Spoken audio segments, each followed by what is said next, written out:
Saya ingatkan kepada orang-orang yang selalu menghina Kang Deddy Mulyadi dan yang selalu mengatakan Kang Deddy Mulyadi itu agamanya gak jelas. Saya ingatkan kepada Anda, agama untuk Anda apa agama untuk Allah, ya kan? Kalau agama untuk Anda, untuk manusia, maka secara substansial Anda harus mengimplementasikannya kehidupan yang nyata, ya. Bukan hanya kamu itu beribadah mahdoh, sholat tekun, ibadah puasa tekun, tetapi Anda membiarkan kerusakan hutan, Anda membiarkan kedoliman, Anda membiarkan anak yatim, Anda membiarkan orang yang fakir miskin, tidak Anda beri, ya. Apakah benar sholat Anda? Fawailul lil musallin alladzina hum an sholatihim sahun. Siksaan juga bagi orang yang sholat tetapi dia itu lupa sholat itu untuk apa. Setelah sholat dia tetap aja gak berubah hidupnya, membiarkan kezaliman di mana-mana, ya. Sampah berserakan di mana-mana, fakir miskin tidak diberi makan. Dalam video ini justru Kang Deddy Mulyadi memperlihatkan substansi ajaran Islam, memberi kepada yang membutuhkan, ya, menjaga hutan, menjaga lingkungan dan lain sebagainya. Bahkan suatu ketika Kang Deddy Mulyadi sebetulnya ini adalah ngaji Al-Quran. Bahkan Ustadz Adi Hidayat, Gus Muwafiq, Ustadz Adi Latif pun menyatakan kagum kepada Kang Deddy Mulyadi. Luar biasa apa yang dipertunjukkan oleh Kang Deddy Mulyadi. Itu sesungguhnya nilai-nilai Islam rahmatan lil alamin. Coba kita lihat dulu dah, ya. Ritualitas kita sudah sangat taat orang Indonesia terhadap ritualitas. Umroh ngantri, haji ngantri. Luar biasa ritualitas kita. Masjid terbangun di mana-mana dengan indah. Tetapi ada dua hal yang hilang tercerabut dalam tradisi agama kita adalah kita mencintai Tuhan tapi lupa terhadap hukum Tuhan. Hukum Tuhan yang benar, yang tidak perlu ditafsirkan, yang tidak melahirkan mazhab, yang tidak melahirkan kelompok, yang tidak melahirkan ormas adalah hukum alam. Sehingga seorang nasionalis dia akan menangis ketika hutannya dibabat.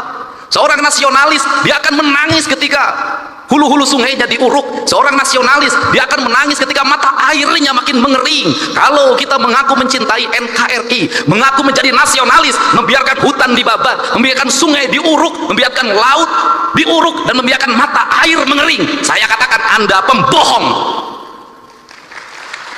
dan Anda tidak mencintai Indonesia. Saya secara pribadi hari ini anak-anak muda Kak Warnas mulai posting di media sosial, mereka menggugat, Pak. Apa yang mereka gugat?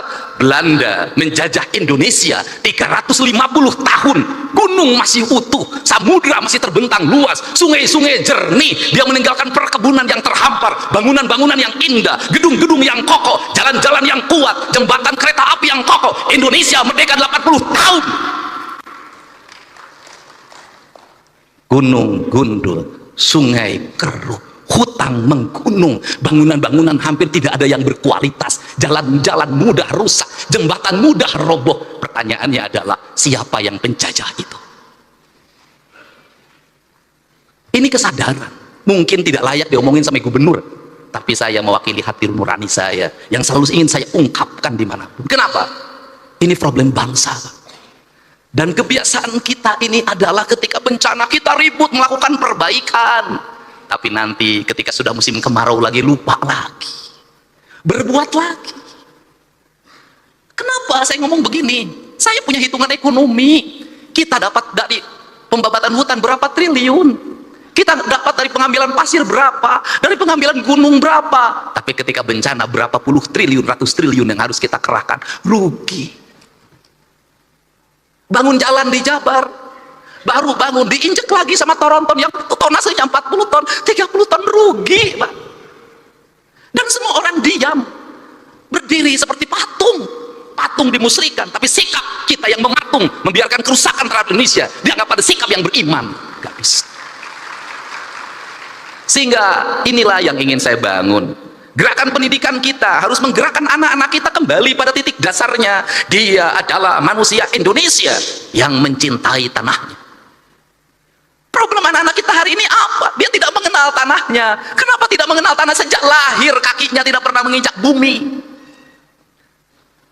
Pakai sendal, di sepatu, tidak pernah berlari di pematang sawah, tidak pernah berenang di sungai, tidak pernah dia berlari menuju gunung. Dia menghabiskan waktu dalam setiap hari hanya dengan gadget. Dia mengenal ikan di gadget, dia mengenal padi di gadget, dan seterusnya. Setelah itu negara lain mengintip kita, dia kemudian mengunci kita, otak kita, mengunci otak anak-anak kita. Standarnya sebegini, orang Indonesia umurnya segini. Kenapa? Mereka sudah punya rumusan. Kenapa? Bahan baku tempenya dari saya sudah tahu itu kualitasnya. Dagingnya dari saya, semuanya dari saya sudah tahu isinya apa. Kamu umurnya sekian, nanti ada penyakitnya ini, dan ketika penyakitnya ini ahlinya dari saya, alat kesehatannya dari saya, teknologinya dari saya. Kamu akan jadi bangsa dungu selamanya.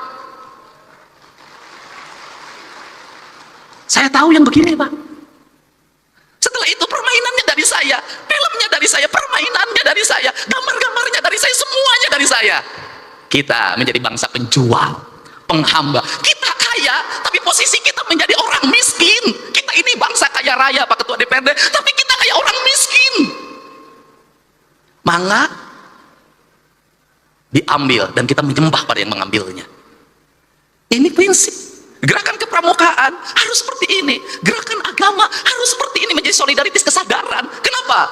Mumpung masih ada waktu, sebelum semuanya terlambat. Saya ngomong hari ini, pramuka itu kitri. Pertanyaan saya, siapa yang nanam kelapa hari ini? Tiap hari, itu dalam tradisi Sunda itu sebenarnya nggak boleh dawegan itu sakral aja, hanya untuk sesajen. Itu nggak boleh. Kenapa? Itu pantangan pamali. Saya tahu kalau yang mudanya diambil terus, yang tuanya tidak akan lahir. Akhirnya kita hari ini harga yang mahal kelapa, karena bijinya juga diperlukan untuk industri biskuit di Cina. Barang yang murah, kita ini tiap hari ngomong nanam nggak ada. Maka pemerintah Provinsi Jawa Barat tahun ini itu membuat sebuah kewajiban, seluruh bantaran sungai setelah dinormalisasi, setelah rumah-rumah kumuhnya dibongkar, maka harus tanamin pohon kelapa sepanjangnya. Saya tiap hari nanam pohon kelapa. Kenapa? Ini pohon yang paling kokoh. Kemudian nanti itu apa yang dilahirkan dari pohon kelapa itu minyak. Dulu kita di mana di Jawa Barat penghasil minyak terbaik? Ciamis. Minyak keletik. Saya tahu betul pada saat minyak keletik dikonsumsi oleh kita, dikembangkan pikiran bahwa minyak keletik itu mengandung kadar kolesterol tinggi, berbahaya bagi kesehatan. Terus itu. Yang baik itu adalah minyak sawit. Sekarang dibalik lagi, yang terbaik itu adalah minyak kelitik barat. Itu begitu. Kamu ketinggalan, yang bagus ini. Saya katakan, saya bertemu dengan orang-orang yang pinter. Dia ketawa. Apa itu? Kalian itu menuju ke tempat saya pergi. Kenapa? Kita ngikuti peradabannya orang lain sudah meninggalkan peradaban itu, dia menuju ke peradaban kita. Makanya saya berulang-ulang, kenapa saya mulai dari isu Sunda? Kenapa? Karena orang Jawa Barat itu Sunda tadi diceritakan. Pada saat Nabi Muhammad lahir, kita sudah ada Salaka Negara, sudah ada Taruman Negara, sudah ada Galuh. Artinya apa? Pada saat orang lain jahiliyah, kita ini sudah berperadaban. Dari sisi sebagai bangsa, saya sangat bangga sekali pada saat Nabi Muhammad diutus untuk mencerahkan pikirannya orang Jazirah Arab. Orang Sunda sudah punya kerajaan, orang Sunda sudah punya peradaban, orang Sunda sudah punya sistem, dan hidupnya tidak pernah berperang dan berbunuh-bunuhan. Sehingga kujang, jangan salah, kujang bukan alat perang, kujang adalah alat sistem pertanian. Bangsa Sunda tidak pernah berperang. Hidupnya menjunjung tinggi apa? Dedehan, welasan, asihan, nulung kanu butuh, nalang kanu susah, nganter kanu sieun, nyaangan kanu poekeun, saudara. Sehingga menjadi bangsa defensif. Kenapa menjadi bangsa defensif? Tanahnya sudah subur. Nggak usah, biasanya bangsa yang suka perang itu adalah bangsa yang di tanahnya kering. Dia mencari sumber energi, dia mencari sumber pertanian. Kita mah segala ayak, makanya gaya hidupnya si Kabayan. Kenapa gaya hidup si Kabayan? Bari ngagerek ceuri ge nuna bubuk menang lauk. Sederhana. Kenapa jadi begini hari ini? Karena hari ini di Jawa Baratnya sudah ada keragaman orang dari Sumatera, dari Kalimantan, dari Jawa Tengah, dari Jawa Timur, semuanya hidup bersatu di sini. Maka sekarang kita berkompetisi, nggak bisa ngandelin lagi ngagerek ceuli. Lamun ngagerek ceuli mana? Ceuli terus kayak manajer benangku batur alam. Makanya dirubah lagi oleh saya, harus kecekatan, tepat waktu, efektif. Dan saya contohkan di acara-acara provinsi, MC cuman pertama kesininya nggak usah. Kenapa? Menghambat waktu dan cermin orang bodoh. Kenapa cering orman bodoh? Itu jadi gubernur-gubernur yang nggak ngerti apa-apa. Diukwe dititah, maju ke depan pidato aja disuruh. Yang terhormat Bapak Guru kami, persilahkan, maju kudu persilahkan, ambil kesempatan, jangan nunggu dipersilahkan. Nggak boleh lah. efektif. Satu hari sekian acara. Kenapa? Saya ingin mengefektifkan ini. Kenapa? Karena keuangan saya efektifkan, waktu saya efektifkan, kinerja. Ini saya kasih tahu ke teman-teman DPR. Ini aja yang menarik di Pemda Jabar. Pada saat pegawainya full kerja, kinerjanya lemah. Pada saat pegawainya setengahnya yang kerja, setengahnya di rumah, kinerjanya malah lebih bagus. Kenapa itu dilakukan? Duitnya kan kita berkurang 2,458 triliun. Saya harus ngirit listrik, saya harus ngirit air, dan kemudian jalan nggak usah macet kalau pagi-pagi. Akhirnya pegawainya setengahnya sekarang WFH di rumah aja. Kemudian lebih produktif saya lihat, dan mereka pendapatannya lebih baik. Kenapa? Tiap hari nggak usah jajan di kantin, nggak usah ngongkos mobil. Tapi kan ini kerjanya, ini alam sudah beda, bukan alam lagi berkumpul hari ini. Hari ini adalah alam berproduksi. Produksi hari ini nggak usah lagi panas-panasan, bisa jadi sambil tiduran. Memang dunianya sudah dunia digital. Ini birokrasi modern. Tetapi kalau untuk pendidikan dasar nggak boleh, nggak boleh. Kenapa? Yang dibentuk adalah karakter manusia, bukan mesin. Kalau SPJ bisa dibuat di rumah, klik kirim. Tapi pembentukan karakter nih yang Sukmaya harus belajar baca, nggak bisa. Yang diurus adalah hati, bukan mesin. Yang diurus bukan angka-angka, tapi manusia. Jadi saya tidak setuju anak SD menggunakan HP, anak SMP menggunakan HP. Kenapa? Pembentukan karakter dasar. Mereka harus tahu cara minum, mereka tahu cara makan, mereka harus bisa berlari, mereka harus bisa berjalan, mereka harus bisa bernyanyi, mereka harus bisa baca sastra, mereka harus bisa main musik, mereka harus bisa berinteraksi sosial. Kerakyatan yang dipimpin oleh hikmah kebijaksanaan dalam permusyawaratan perwakilan. Ya harus manusia. Pada akhirnya, yang dunia digital juga ada waktunya bertemu. Kenapa? Karena rindu tak pernah tertahan. Nanti ada kangennya, pegawai-pegawai Pemda kangen berkumpul sebulan sekali bertemu. Kenapa? Karena rindu itu tak bisa hanya dengan video call, tidak hanya dengan chat. Pada akhirnya kita adalah manusia nyata, bukan manusia maya. Nah, kerangka ini harus dibangun sehingga apa? Ini tantangan buat MUI. Kalau selama ini selalu dikatakan dosa besar itu berzina, ya, judi, ya. Tapi menurut saya hari ini harus ada yang ditingkatkan. Dosa yang paling besar itu adalah merusak alam. Paling besar.